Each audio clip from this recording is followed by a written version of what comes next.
Damos comienzo a un nuevo programa, Servidores de Dios. Quien te habla es Manuel Cornejo. Estaré compartiendo la palabra de Dios y lo haré de una manera expositiva, versículo a versículo. Y en esta ocasión será en el Evangelio de Juan, capítulo 17 y versículo 12, donde dice: Cuando estaba con ellos en el mundo, yo los guardaba en tu nombre, a los que me dices. Yo los guardé, y ninguno de ellos se perdió, sino el hijo de perdición, para que la Escritura se cumpliese. Durante el tiempo de ministerio en el mundo y de compañerismo con los discípulos, estos, que le habían sido dados por el Padre, gozaban de su cuidado personal. Pero muchos de los otros discípulos que comenzaron a seguirle en los primeros tiempos de su ministerio lo dejaron. Y lo dejaron precisamente porque no creyeron y por tanto se perdieron. La acción de protección, o si se prefiere, la providencia de Cristo fue continua como expresa el imperfecto del verbo. Nótese que comenzó cuando le fueron entregados por el Padre y en ningún momento se vieron privados de la acción protectora que Jesús ejercía sobre ellos. Es por eso que Cristo los guardaba en el nombre del Padre, y los guardaba como enviado del Padre y con el poder y autoridad suyos. El que habla de poder del Padre no significa que no fuese el suyo. Los del Padre e Hijo comparten todo en el seno trinitario, y es por eso que dice que todo lo que es del Padre es suyo, y todo lo que es suyo es también del Padre. Con su atención y poder los protegía, y es la prueba evidente de que todos se mantuvieron con él. También dice que ninguno de ellos se perdió, y el Señor había dicho antes que tenía un compromiso con el Padre, que todo cuanto le diese no perdiese ninguno. En el Evangelio de Juan, capítulo 6, versículo 39, nos dice: Y esta es la voluntad del Padre, el que me envió, que de todo lo que me diere no pierda yo nada, sino que lo resucite en el día postrero.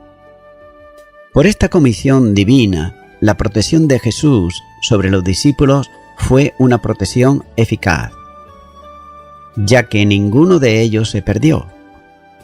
Ninguno desertó de Jesús. Ninguno fue incrédulo. Esta seguridad de salvación no es solo para los discípulos que estaban con él, sino para todos los que creen en él aún también en estos días. Pero hay una excepción de todos. Solo se perdió uno, a quien llama aquí el hijo de perdición, ya que éste no había creído absolutamente nunca y simplemente se había unido, posiblemente por intereses personales, al grupo que seguía a Jesús. Nótese que estaba con ellos, pero no era uno de ellos. Como dice en la primera carta de Juan, capítulo 2, versículo 19: Salieron de nosotros, pero no eran de nosotros, porque si hubiesen sido de nosotros, habrían permanecido con nosotros, pero salieron para que se manifestase que no todos son de nosotros. Por tanto, el calificativo hijo de perdición no supone que, en contraste con los demás discípulos, llamados por el Padre y conducido a Cristo para la salvación, éste fuese elegido para condenación eterna, sin habérsele dado opción en cuanto a creer y ser salvo, ya que es todo lo contrario.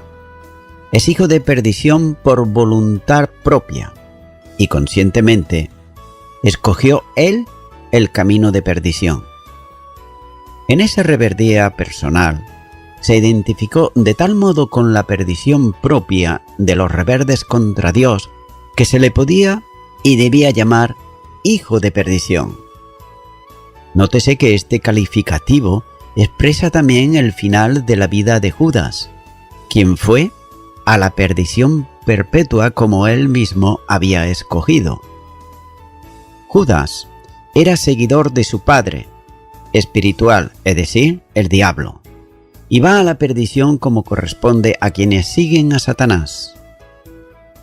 Satanás ya se había posesionado de él, es decir, de Judas, entrando en su corazón para que traicionase al Maestro. Como vinculado a él, recibe el mismo título que en el futuro tendrá el Anticristo, que también se llama Hijo de Perdición, como dirá el apóstol Pablo en la segunda carta a Tesalonicenses, capítulo 2 y versículo 3, donde dice que este inicuo aparecerá en el tiempo futuro por la operación de Satanás. Por tanto, segunda de Tesalonicenses, capítulo 2 y versículo 3 dice: Nadie os engañe en ninguna manera, porque no vendrá sin que antes venga la apostasía y se manifieste el hombre de pecado, el hijo de perdición. Así que este título, como en el caso de Judas, es un hebreísmo que hace referencia al destino final que le espera abocado a la perdición. También el apóstol Pedro dirá que Judas se suicidó, como dice Hechos de los Apóstoles capítulo 1 y versículo 25, para que tome la parte de este ministerio y apostolado de que cayó Judas por transgresión para irse a su propio lugar. Algunos piensan que esta situación y condición de Judas obedece a un eterno decreto divino que había determinado su perdición y también su condenación. Pero no es posible, con la palabra delante, afirmar que Dios ordenó a alguno de los hombres, entre los que estaba Judas, a condenación eterna, porque, en ese sentido, no tendría responsabilidad penal por determinación soberana. Además, la Escritura dice en la primera carta a Timoteo capítulo 2 y versículo 4, el cual quiere que todos los hombres sean salvos y vengan al conocimiento de la verdad. Esta es una discusión de siglos, a la que no se puede dedicar aquí espacio, puesto que no es el tema que se está considerando. Así que el hijo de perdición no había sido entregado por el Padre a Cristo porque no era suyo.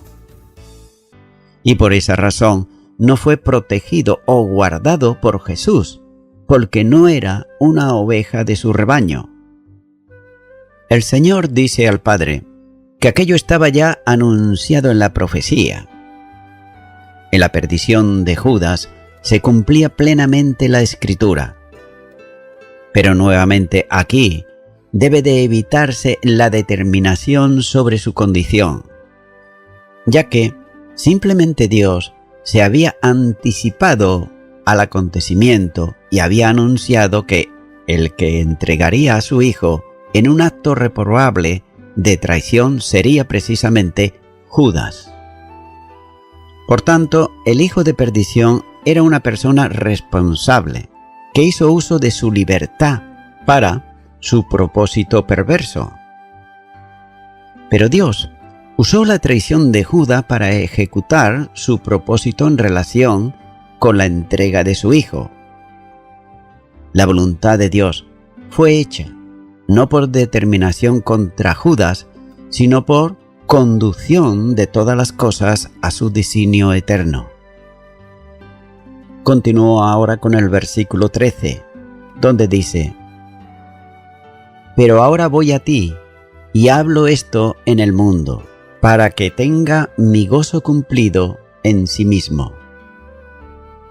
Jesús desea que el gozo sea una experiencia continua en la vida de los creyentes. La oración la estaba haciendo en presencia de sus discípulos. Todos notaban que estaba orando por ellos, pidiendo protección sobre ellos. Oró por unidad de ellos y pidiendo entender que estaba pidiendo por una unidad como la que tenía con el Padre. Además, durante el último tramo de la cena, les había hablado de esperanza y también de seguridad, ya que también les anunció el envío del Espíritu que les mandaría cuando hubiese partido para regresar al Padre, que le había enviado a él. Todas esas cosas que Jesús habló en el mundo les produciría gozo íntimo a los discípulos. Es cierto que también les advirtió de la aflicción, por lo que pasarían, pero el gozo de la compañía suya, en la presencia del Espíritu, no les dejaría sentirse solos. Más adelante, el apóstol Pablo escribiría a los nuevos discípulos para que mantuviesen el gozo con diligencia, como señala Filipenses capítulo 3 versículo 1, donde dice: Por lo demás, hermanos, gozaos en el Señor. A mí no me es molesto el escribiros las mismas cosas, y para vosotros es seguro. El gozo también fue el centro del primer mensaje del Evangelio anunciado en el nacimiento del Salvador, como indica el Evangelio de Lucas, capítulo 2 y versículo 10, donde dice: Pero el ángel le dijo: No temáis, porque aquí os doy buenas nuevas de gran gozo, que serán para todo el pueblo, que os ha nacido hoy en la ciudad de David un Salvador, que es Cristo el Señor. Nótese que es interesante apreciar que no pide Jesús por el gozo de ellos, sino por su gozo en ellos. El gozo que el Espíritu produce en el creyente es la experiencia del gozo de Cristo con él, como señala Gálatas 5:22. El gozo perfecto es el de Dios, por eso se llama también y se dice que Dios es gozo. Como dice el Salmo 104 y versículo 31. Sea la gloria del Señor para siempre. Alégrese el Señor en sus obras. El gozo que Jesús pide es la alegría íntima del corazón. La presencia de Jesús con ellos había sido un tiempo de júbilo que no permitía otra cosa que el gozo. Mateo capítulo 9 y versículo 15 dice: Jesús les dijo: ¿Acaso pueden los que están de boda tener luto entre tanto que el esposo está con ellos? Pero vendrán días cuando el esposo les será quitado, y entonces ayunarán. Pero nótese que ahora partía para regresar al Padre, pero dejaría al Espíritu para que produjese en ellos el gozo de Jesús. Esto es algo que el mundo es incapaz de dar. Juan capítulo 14 y versículo 27 dice: La paz os dejo, mi paz os doy. Yo no os la doy como el mundo la da. No se turbe vuestro corazón, ni tenga miedo. El gozo por el que está pidiendo para los discípulos es el que se hace experiencia en el creyente. Es el mismo que sentía precisamente el Señor Jesús. Por eso, lo que se manifiesta por la acción del Espíritu es su gozo en el cristiano y en la cristiana. También este gozo se manifiesta en cualquier circunstancia de la vida, en cualquier situación externa. El mundo no puede aceptar la separación de los creyentes que salen de su control, amenazándolos con odio y también con persecución. Ya dijo el Señor Jesús en el Evangelio de Juan capítulo 15 y versículo 19: Si fuerais del mundo, el mundo amaría a los suyos, pero porque no sois del mundo, antes yo os elegí del mundo, por eso el mundo os aborrece. Pero sin embargo, el gozo no disminuye en el conflicto, y sencillamente no lo hace porque Jesús ha vencido al mundo. Juan, capítulo 16 y versículo 33 dice: Estas cosas os he hablado, para que en mí tengáis paz. En el mundo tendréis aflicción, pero confiad, yo he vencido al mundo. Hay gozo, y lo hay, porque nada puede hacer ya el mundo con quienes no solo no son de él, sino que han vencido en Cristo. El gozo de la conducción del creyente solo se puede poseer en paradójica alternativa con la tristeza, la tribulación y la inquietud, porque es ahí cuando se manifiesta con toda su intensidad y fuerza. El gozo por la salvación permanece, también, en tensión con la tribulación del mundo, de manera que en medio de situaciones que el hombre considera como desalentadoras e incluso escarnecedoras, está el consuelo divino en la tribulación, descansando siempre en el Dios del gozo y de la bendición. El gozo divino es operado en el creyente, y Nehemías, en el capítulo 8 y versículo 10, dice: Porque el gozo del Señor es nuestra fortaleza. El que Jesús pide para los discípulos será producido en ellos por el Espíritu Santo, que reproduce a Cristo en la vida de quienes son suyos.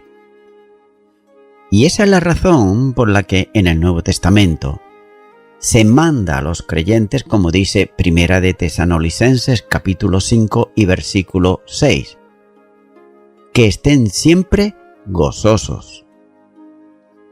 Jesús desea que su gozo esté completo en los creyentes.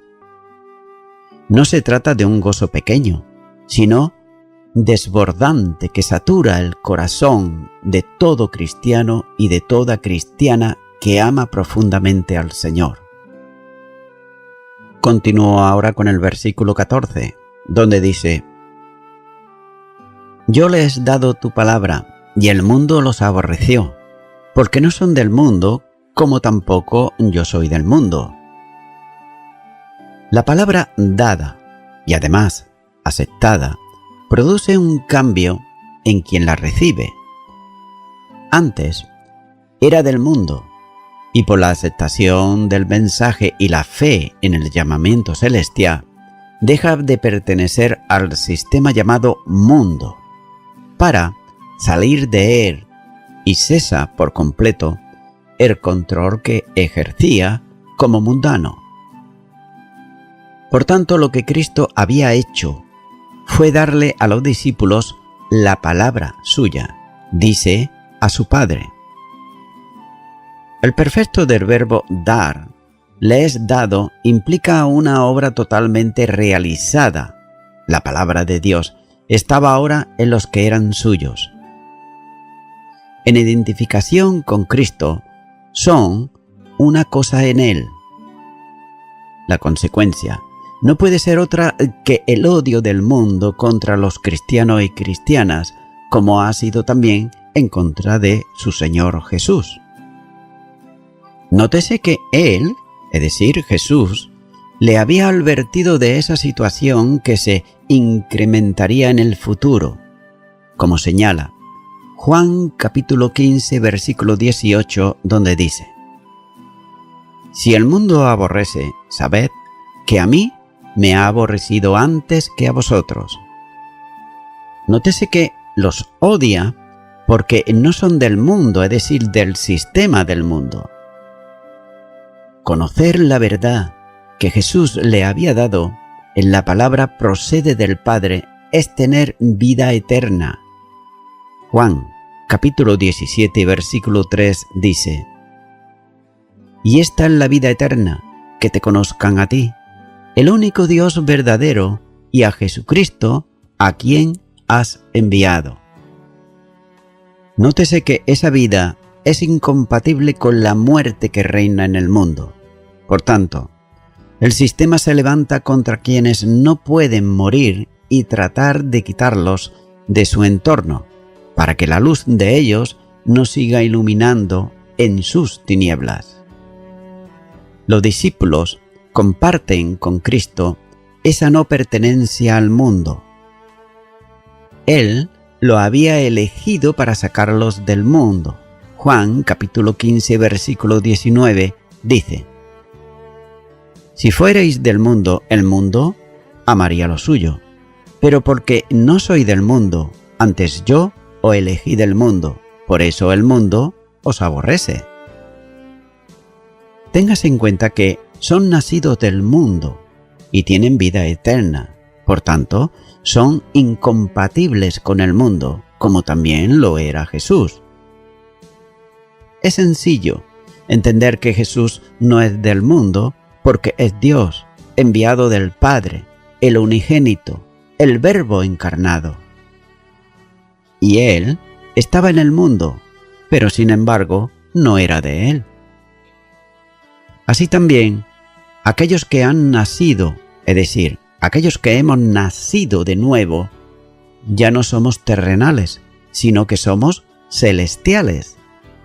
Filipenses capítulo 3 y versículo 20 dice: Mas nuestra ciudadanía está en los cielos, de donde también esperamos al Salvador, al Señor Jesucristo. Nótese que, aunque estemos transitando por el mundo, ya estamos sentados con Cristo en los lugares celestiales. Efesios capítulo 2 y versículo 6 dice: Y juntamente con Él nos resucitó, y asimismo nos hizo sentar en los lugares celestiales con Cristo Jesús. Por tanto, hemos sido sacados del mundo, es decir, sacados de Él, y hemos sido trasladados al reino de su Hijo amado. Colosenses capítulo 1 y versículo 13 dice: El cual nos ha librado de la potestad de las tinieblas y trasladado al reino de su amado Hijo. Así que la incompatibilidad es total. Por consiguiente, recibieron ellos y recibimos nosotros en el día de hoy el odio del mundo, porque no somos de Él, es decir, del sistema del mundo, como tampoco lo es Cristo Jesús. Continúo ahora con el versículo 15, donde dice: No ruego que los quites del mundo, sino que los guardes del mal. Nótese, no está pidiendo el Señor que el Padre, para proteger a los suyos del mundo, los retire de Él. Esa sería la solución más segura, pero a los discípulos y luego a todos los cristianos, en todas las épocas y en el día de hoy también, se les encomienda una misión terrenal que realizar. Por tanto, debemos permanecer en Él. Pero también hay que tener en cuenta que ninguno de ellos pertenece al mundo, ya que han sido llamados por el Padre, salvos por el Hijo, regenerados por el Espíritu, y como se ha considerado ya, su esfera de vida es celestial y no terrenal. El conflicto con el mundo es, por esto, inevitable. El Señor Jesús ya ha intercedido para que los cristianos de todas las épocas podamos afrontar esto como algo natural, es decir, que no nos pilla de sorpresa.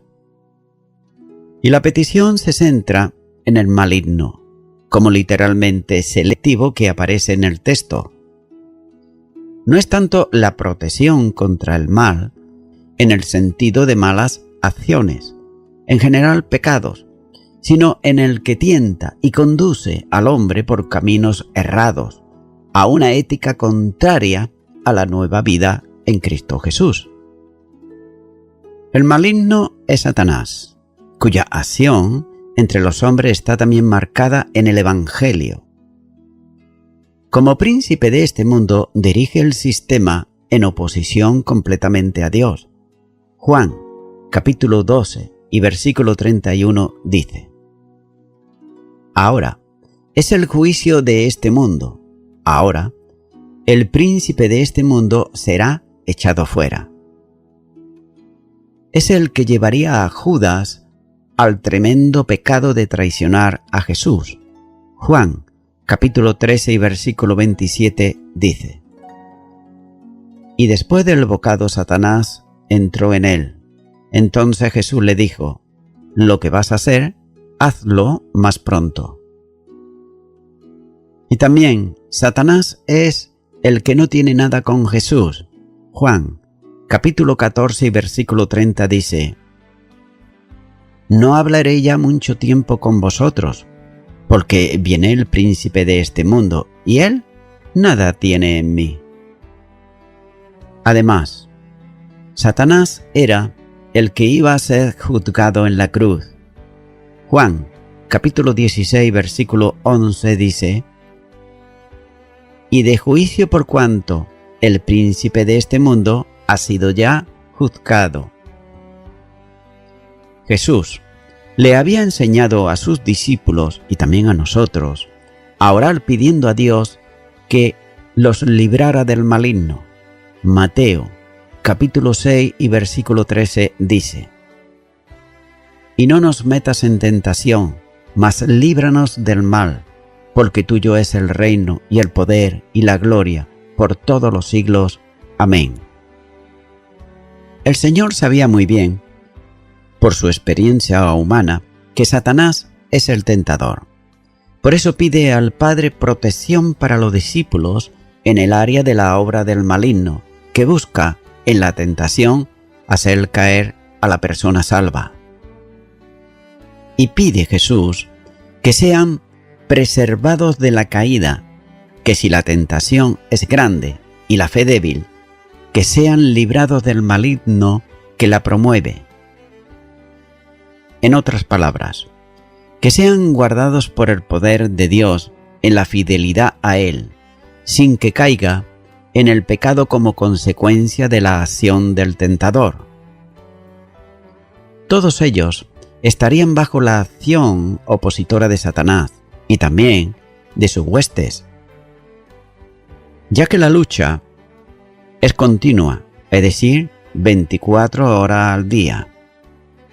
Efesios, capítulo 6 y los versículos 11 al 12 dice: Vestíos de toda la armadura de Dios, para que podáis estar firmes contra las asechanzas del diablo, porque no tenemos lucha contra sangre y carne, sino contra todo principados, contra potestades, contra los gobernadores de las tinieblas de este siglo, contra huestes espirituales de maldad en las regiones celestes. El maligno utilizará todos sus recursos para hacer caer al creyente en la tentación. La primera carta de Pedro, capítulo 5 y versículo 8 dice: Sed sobrio y velar, porque vuestro adversario el diablo, como león rugiente, anda alrededor buscando a quien devorar. Una de las armas que Dios da al cristiano para la victoria en la lucha a resistir al maligno es la oración. Efesios, capítulo 6, versículo 18 dice: Orando en todo tiempo, con toda oración y súplica en el Espíritu, y velando en ello con toda perseverancia y súplica por todos los santos. Jesús está pidiendo al Padre protección para quienes serán objeto de los ataques del maligno. La oración también tiene proyección temporal indefinida, hasta que la Iglesia sea recogida para estar con el Señor.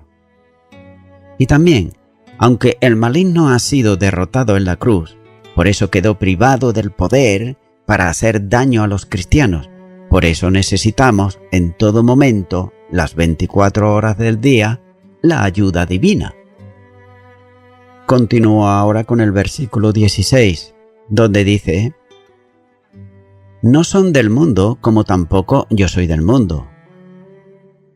Nótese que Jesús vuelve a remarcar en la oración su condición y la de los creyentes. Estos no son del mundo. Al ser llamados por Dios y conducidos a Cristo, le pertenecen, y puesto que Él no es del mundo, quienes están en Él tampoco son del mundo.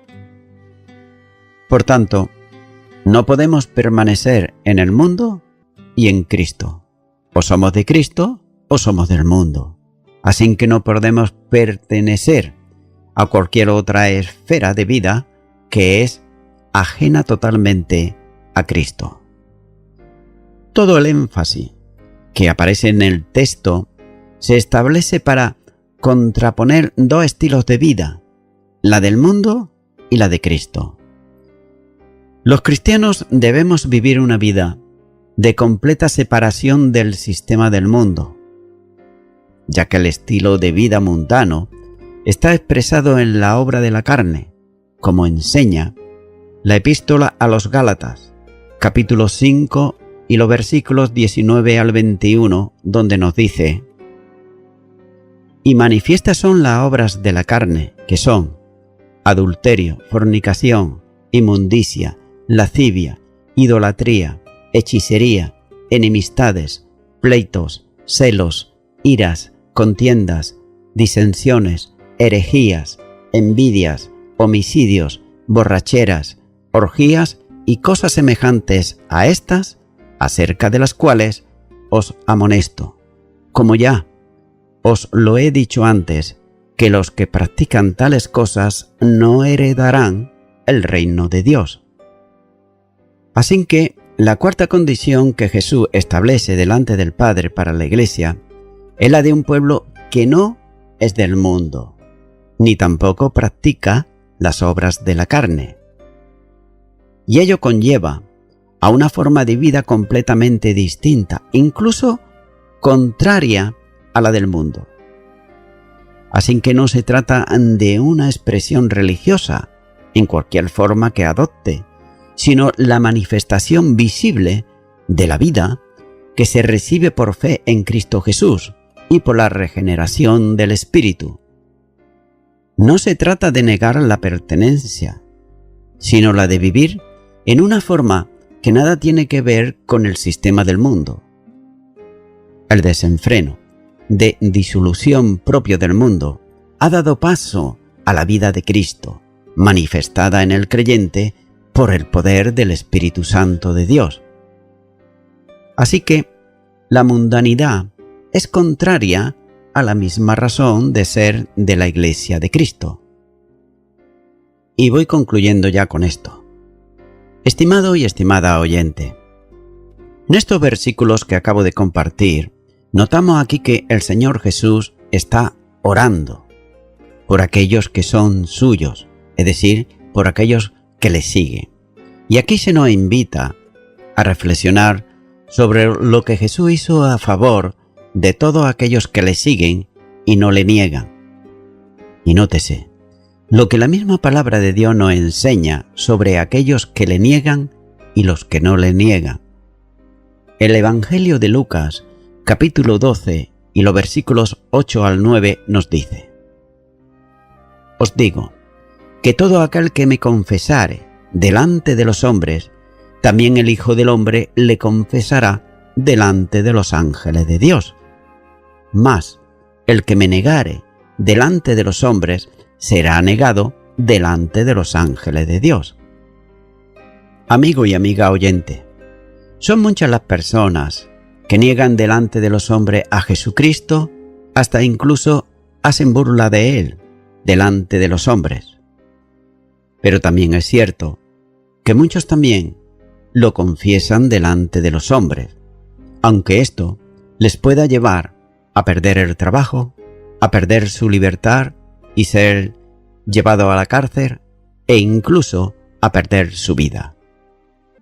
Es por eso que, amigo y amiga oyente, si tú eres de las personas primeras que niegan o han negado a Jesús como el Hijo de Dios y el Salvador, ahora puedes reconciliarte con Él, y lo puedes hacer precisamente a través de la oración, pidiéndole perdón por tus pecados, ya que Jesús es Dios Y Él se encarnó, es decir, nació de mujer para dar su vida por tus delitos, por tus rebeldías y por todos tus pecados.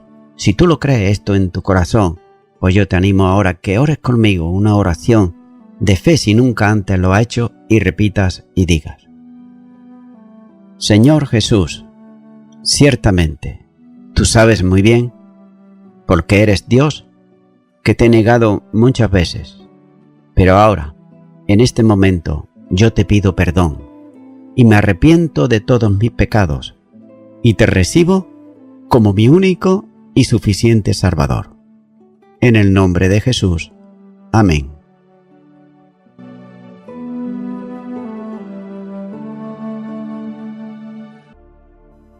Amigo y amiga oyente, si tú has hecho esta oración de corazón, te recomiendo que comiences a orar a Dios, en primer lugar, en el nombre del Señor Jesucristo. Orar a Dios no es rezar, sino que es hablar con una persona.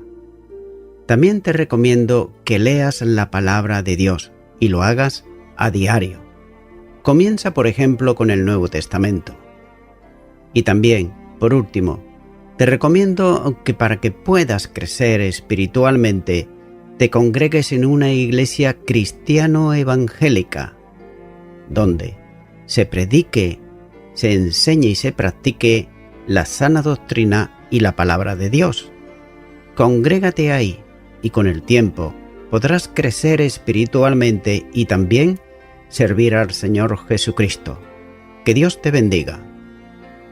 Y a toda la audiencia, nuevamente ya me estoy despidiendo de todos ustedes y será hasta el próximo programa. Que Dios os bendiga a todos.